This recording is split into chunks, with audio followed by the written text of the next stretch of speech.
மே மாதத்திற்கான 2.5 TMC தண்ணீரை திறந்துவிட கர்நாடகாவுக்கு காவிரி மேலாண்மை ஆணையம் உத்தரவு பிறப்பித்துள்ளது. மே மாதத்திற்கான 2.5 TMC தண்ணீரை திறந்துவிட கர்நாடகாவுக்கு காவிரி மேலாண்மை ஆணையம் உத்தரவிட்டுள்ளது. இதுகுறித்தான முழு விவரங்களுடன் இணைகிறார் செய்தியாளர் ராஜகுமாரன். வணக்கம். விவரங்களை நீங்க பதிவு பண்ணலாம். காவிரி மேலாண்மை ஆணையத்தின் 30வது கூட்டம் டெல்லியில் இன்று நடைபெற்றது. தமிழகத்தினுடைய அதிகாரிகள் நேரில் சென்று பங்கேற்றிருந்தார்கள்.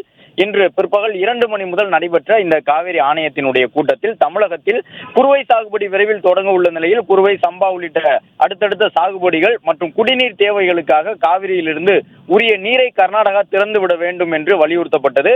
குறிப்பாக கடந்த மே, ஜூன் மாதம் வரையிலான இந்த காலகட்டத்திற்கான தண்ணீர் முறையாக வழங்கப்படவில்லை எனவும் தமிழகத்தின் தரப்பில் குற்றச்சாட்டுகள் முன்வைக்கப்பட்டிருந்தன. ஜூன் மாதம் தர வேண்டிய 9.17 TMC அளவு தண்ணீர் வரவில்லை என்று தமிழகம் தரப்பில் கூறப்பட்டிருந்த நிலையில் கர்நாடகாவில் இருக்கக்கூடிய அணைகளில் தற்போது வரை போதுமான அளவு தண்ணீர் இல்லை என்று கர்நாடக தரப்பில் கருத்துக்கள் முன்வைக்கப்பட்டன. அதன் பிறகு 2.5 TMC அளவிற்கு தமிழகத்திற்கு தண்ணீரை திறந்துவிட வேண்டும் என்று காவிரி மேலாண்மை ஆணையத்தினுடைய கூட்டத்தின் வாயிலாக கர்நாடக அரசுக்கு அறிவுறுத்தப்பட்டிருக்கின்றது.